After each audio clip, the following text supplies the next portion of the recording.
Al Jazeera Podcast.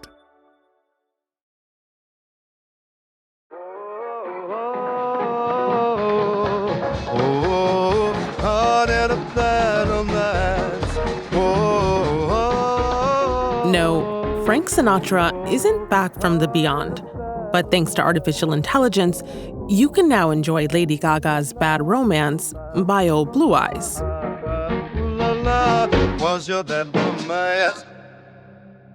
AI is no longer a tech fantasy of the future, especially in the music world. Your next favorite song may just be created by AI. A song that would have taken years to make can now be generated in just a few minutes using artificial intelligence. Music professionals are already raising ethical and legal questions about this trend. It feels weird to me to grapple with who owns the sound of my voice. So, if AI is the future of music, how is the music industry reacting? I'm Malika Bilal, and this is The Take.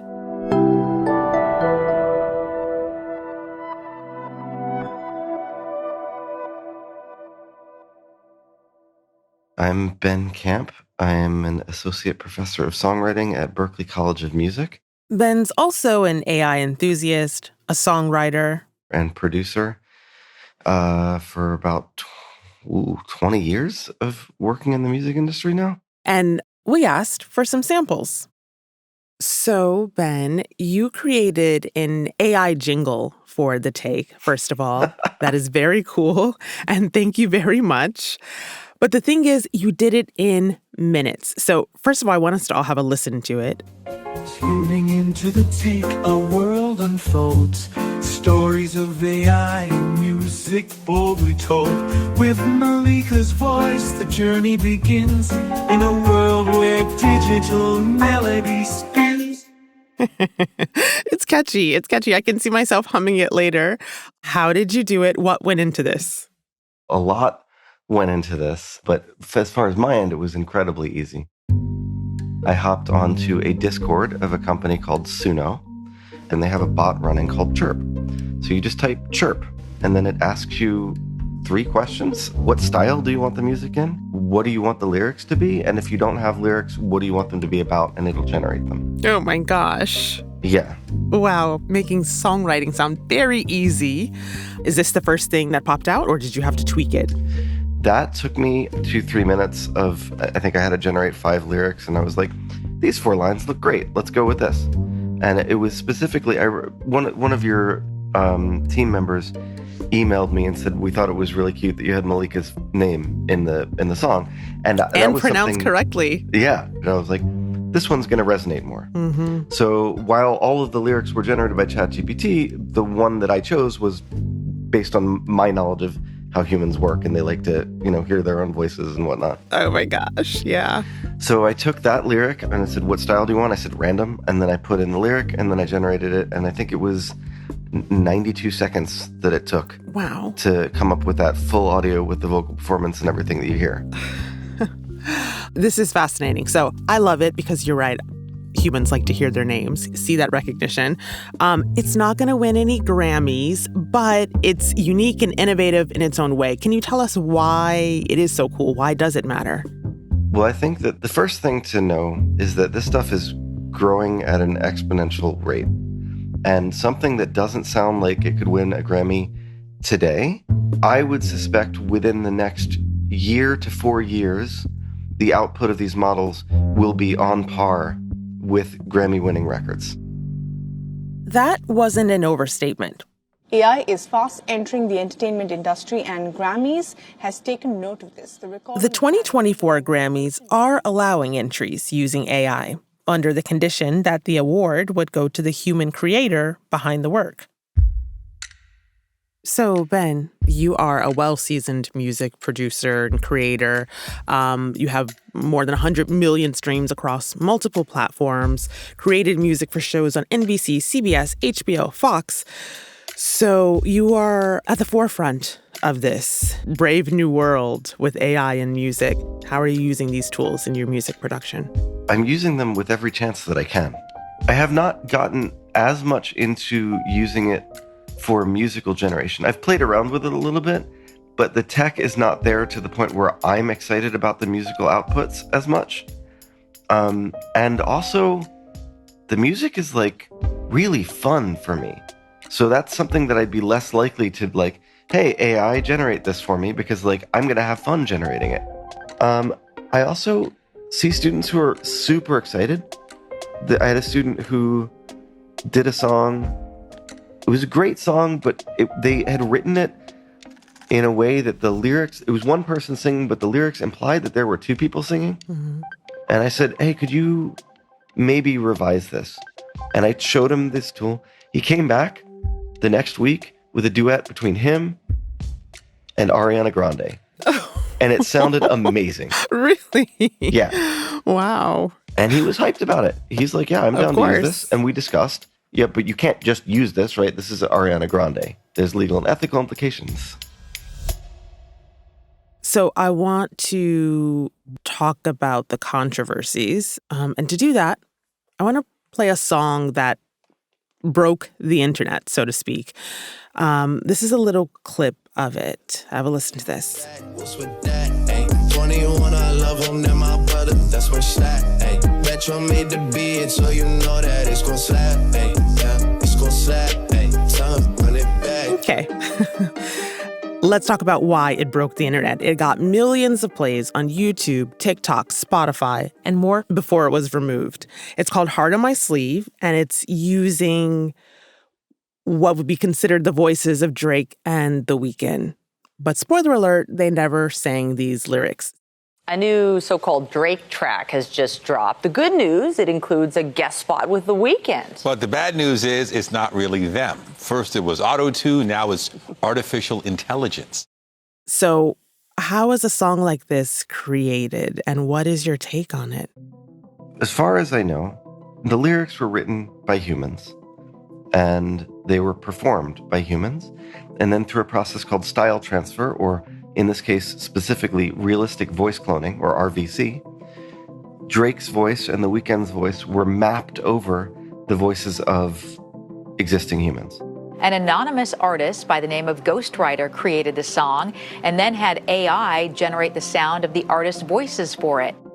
So this is kind of like finger painting with somebody else's gloves. We're entering a really difficult zone as far as ethics and legality and who owns Drake's voice? Does Drake own Drake's voice?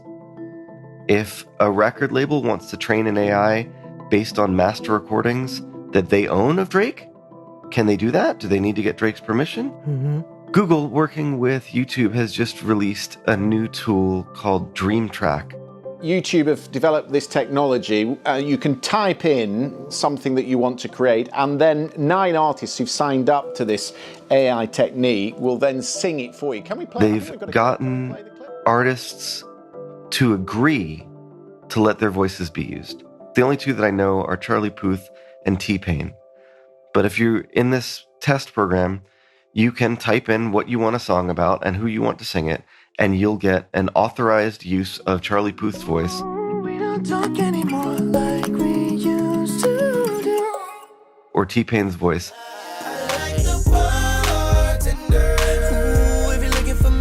Singing you a personal song about your dog's birthday. Wow. Oh my gosh. And okay, so what did they get out of it? They get the royalties? What's in it for the artists? There's sort of 2 layers to this, right? So the first layer is, whose voice are they using and do they have the permission to use it? And for that, I'm sure that they've compensated Charlie Puth, they've compensated T-Pain. Then there's a whole other layer of these melodies that are being generated that Charlie Puth or T-Pain are singing. Where did the AI learn to write melodies like that? It was probably trained on a data set of popular music that you and I listen to. The question with that is, did those artists get paid? Mm-hmm. Those are likely not people that signed off agreements the way that Charlie Puth and T-Pain did. After the break, is AI diminishing the human touch in music?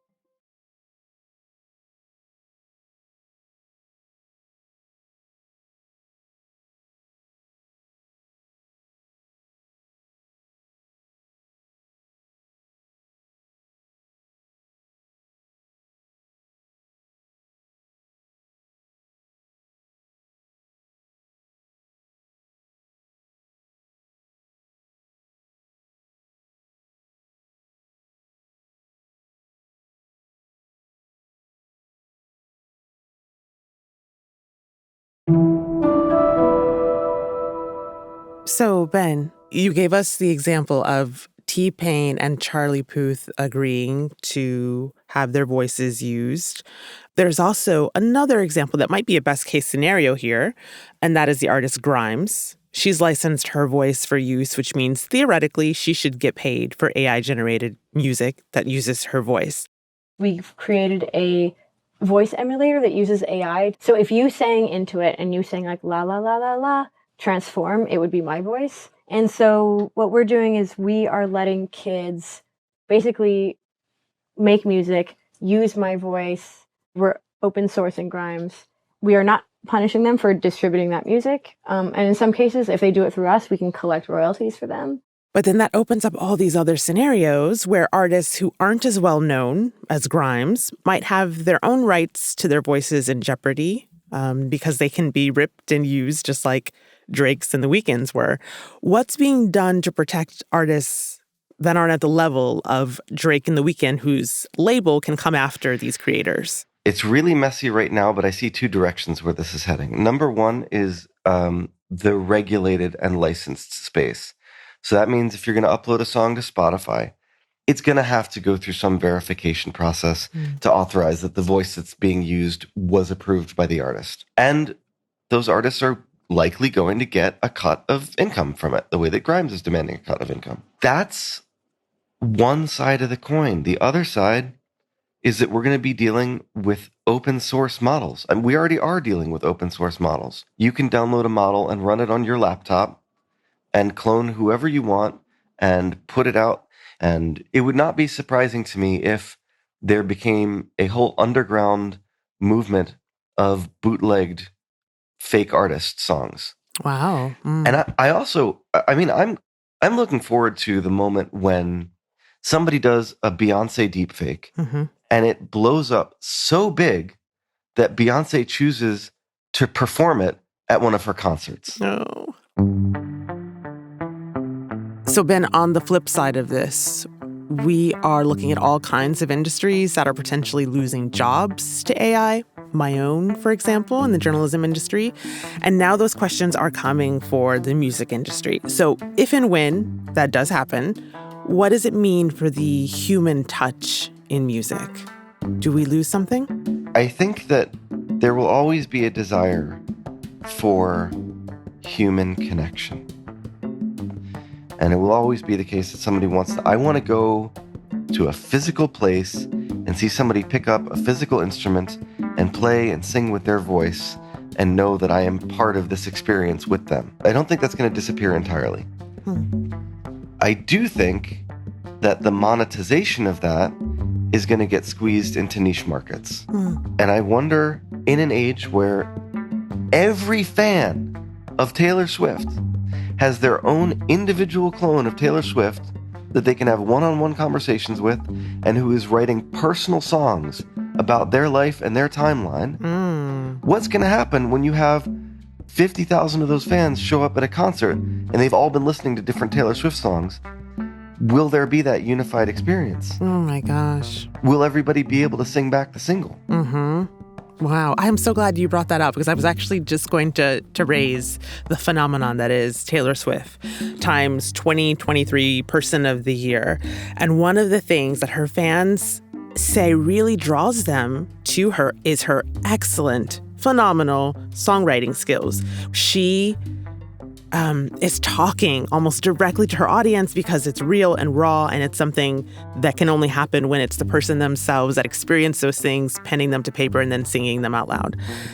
So in this future scenario where a Taylor Swift fan might have their individualized lyrics tailored to them, no pun intended there, do we still get that same feeling? Do we still get that same connection? I don't think you get the same feeling, but I think that you get higher engagement.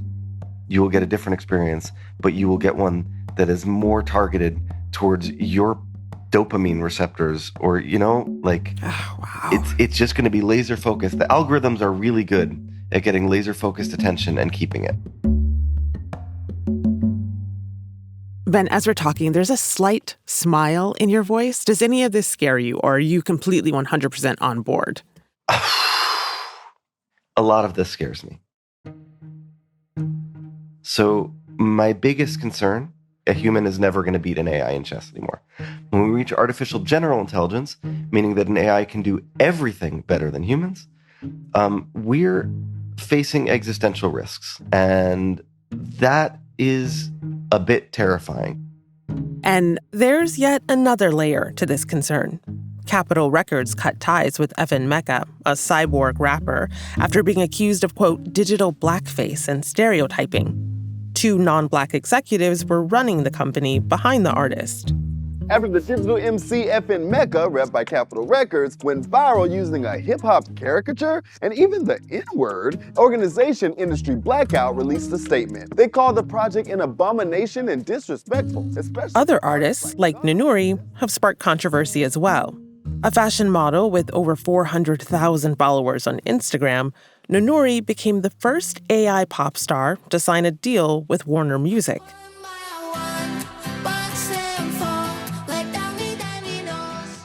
Ben says a downside here is that every hour listening to Nunuri is an hour not listening to a human. I think if you're going to have a never-aging, always relevant pop star with almost no overhead costs, I can't imagine any industry that would not want to monetize that as quick and effectively as possible.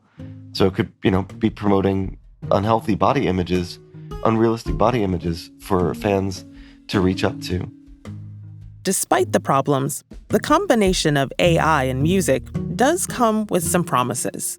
It raises the floor on what every human being is capable of creating. Art, music, video, etc. Pretty soon, we will democratize access to music generation, and anybody will be able to generate the music of their dreams. And that excites me. I think we're also heading into a world where it's already being used. And so anybody not using it is necessarily going to fall behind. It's a bell curve. At least in my bubble, there are students and teachers with pitchforks saying, get this out of here. We don't want anything to do with it. And as teachers, we want to teach our students critical thinking skills. But I don't think that we do that by telling them, get away from AI, it's scary. I think that we do that by saying, here's what can go wrong with AI. Here's what you have to be vigilant for. Ben, thank you so much for this conversation. I am equal parts intrigued and excited and also nervous. So I think you nailed it. That's my takeaway. I am also intrigued, excited, and nervous. But I know that if I don't make use of it, somebody else will. Yeah. So I'm trying not to let my nervousness keep me from exploring the potential of this. And also keeping a mind open for how to do this responsibly and ethically. And that's The Take. This episode was produced by Shrijan Pandey and Sarí el-Khalili, with Sonia Bagat, Khaled Soltan, David Enders, Amy Walters, Chloe K. Lee, Ashish Malhotra, Berenice Campana, Miranda Lynn, Zaina Badr, Nagin Oliai, and me, Malika Bilal. Our sound designer is Alex Roldan. Joe Plourde mixed this episode. Alexandra Locke is The Take's executive producer, and Ney Alvarez is Al Jazeera's head of audio. We'll be back.